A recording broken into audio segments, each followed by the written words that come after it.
안녕하세요. 다윗이 골리앗을 죽이고 이스라엘이 승리합니다. 오늘 본문은 사무엘상 17장 50절에서 58절입니다. 50절. 이렇게 다윗은 무림매와 돌 하나로 블레셋 사람을 이겼습니다. 손에 칼도 하나 없이 블레셋 사람을 쳐서 죽인 것입니다. 무림매와 돌 하나로라는 것은 골리앗의 칼과 창과 단창으로와 대꾸를 이룹니다. 당시 이스라엘에서 칼을 가지고 있었던 자는 사울과 요나단 뿐이었습니다.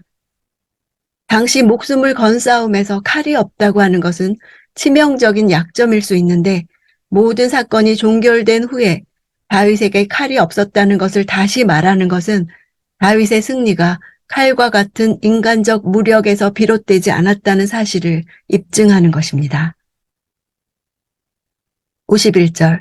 다윗이 달려가 그 블레셋 사람을 밟고 서서 그의 칼집에서 칼을 뽑아 그를 죽인 뒤 그 칼로 그 블레셋 사람의 목을 베었습니다. 블레셋 사람들은 자기들의 영웅이 죽은 것을 보고 모두 도망쳤습니다. 다윗과 골리앗의 싸움은 여호와와 다곤의 싸움이었습니다. 결과는 옛적에 하나님의 법궤 앞에서 다곤의 목이 부러졌던 것처럼 다곤의 용사 골리앗의 목이 자신의 칼에 잘렸습니다. 다곤의 목이 자기 신전 안에서 부러졌던 것과 같습니다. 다윗이 굳이 죽은 골리앗의 목을 벤 것은 그가 죽었다는 사실을 모두에게 보여주기를 원한 것입니다. 하나님이 주신 확실한 승리를 보여주어서 이스라엘 백성이 다시는 두려움에 떨지 않기를 원했고 적군에게는 그들이 패했다는 사실을 똑똑히 보여주는 것입니다. 52절. 이스라엘과 유다 사람들은 함성을 지르며 달려나와 가드 입구와 에그론 성문까지 블레셋 군대를 쫓아갔습니다. 그리하여 블레셋 사람들의 시체가 사하라임 길을 따라 가드와 에그론까지 널렸습니다. 유다 사람들을 따로 언급하고 있는 것은 다윗의 승리로 인해 그가 속한 유다 지파가 장래에 이스라엘 전체에 중요한 의미를 가지게 될 것을 암시하는 것입니다. 골리앗의 고향인 가드와 에그론까지 추격했다는 것은 이스라엘이 블레셋의 심장부까지 미쳤고 그 승리가 얼마나 큰 것이었는지를 나타냅니다.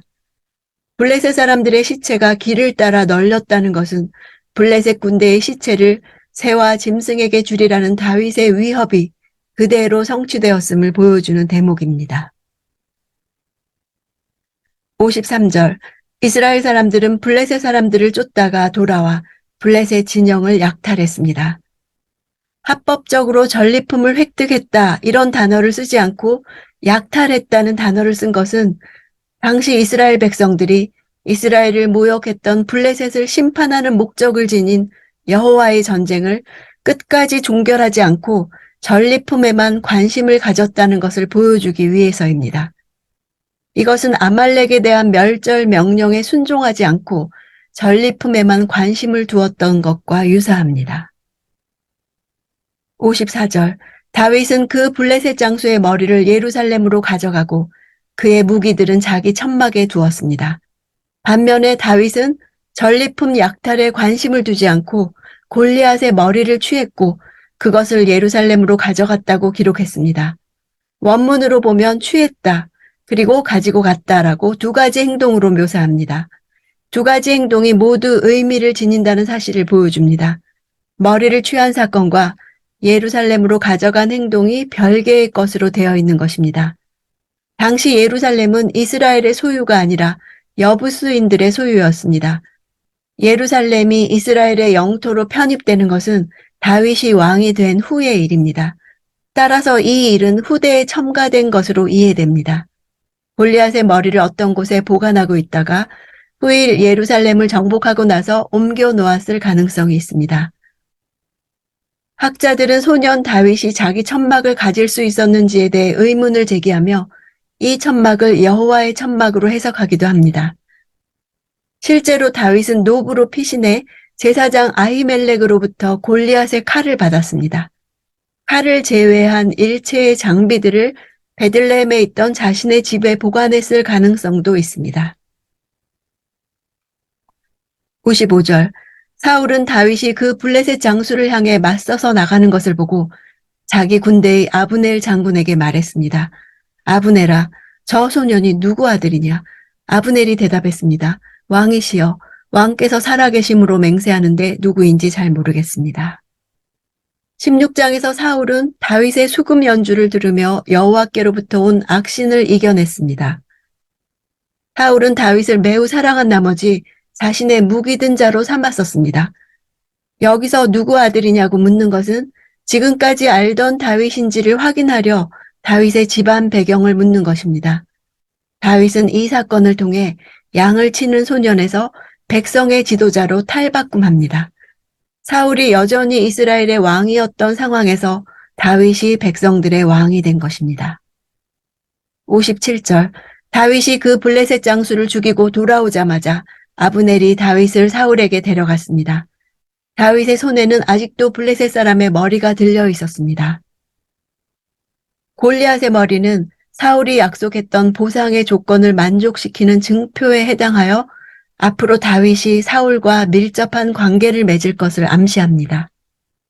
손에 골리앗의 머리를 든 다윗의 변화된 모습은 다윗이 왕으로서의 자질을 갖추기 시작했다는 사실을 드러내며 사울과의 본격적인 갈등을 예고하는 것이기도 합니다. 58절, 사울이 그에게 물었습니다. 소년아, 너는 누구의 아들이냐? 다윗이 대답했습니다. 저는 베들레헴에 사는 왕의 종 이새의 아들입니다. 히브리인은 지파나 혈연을 중요시하기 때문에 가문을 확인하는 것으로 공식적 대화를 시작하는 경우가 많습니다. 큰 공을 세우거나 큰 죄를 짓는 것 모두가 가문의 영광과 수치와 관련되기 때문에 사울도 블레셋과의 전쟁에서 큰 공을 세운 다윗을 재접견하는 자리에서 그의 가문에 대해서부터 물음으로써 그 가문을 영광스럽게 하고 있는 것입니다. 이 질문과 답을 기록한 것은 다윗이라는 알려지지 않았던 미천하고 낮은 자를 하나님이 들어 올리심을 입증하고 있는 것입니다. 골리앗을 상대로 승리를 거두었을 때 다윗의 삶의 새 시즌이 시작되었습니다. 다윗이 골리앗을 이기자 이스라엘 군대는 전투를 시작했습니다. 다윗은 처음 골리앗을 보았을 때 이스라엘 군대를 이끌어 승리를 거두겠다는 계획을 전혀 가지고 있지 않았습니다. 그러나 하나님께는 다윗을 위한 계획이 있었습니다. 다윗은 골리앗 앞에 서 있는 동안 새로운 차원의 비전으로 올라섰습니다. 그리고 첫 번째 물맷돌을 던지기 전에 자신이 승리할 것을 골리앗에게 선포했습니다. 우리가 거두는 승리는 다른 사람들에게 영향을 줍니다. 하나님은 우리 삶에 놓인 어려운 도전을 승리로 바꾸셔서 우리의 정체성을 바꾸십니다. 다윗에게 골리앗은 그런 기회가 된 것입니다. 어떤 거대한 문제가 가로막고 있습니까? 하나님은 이미 나를 위한 계획이 있으십니다.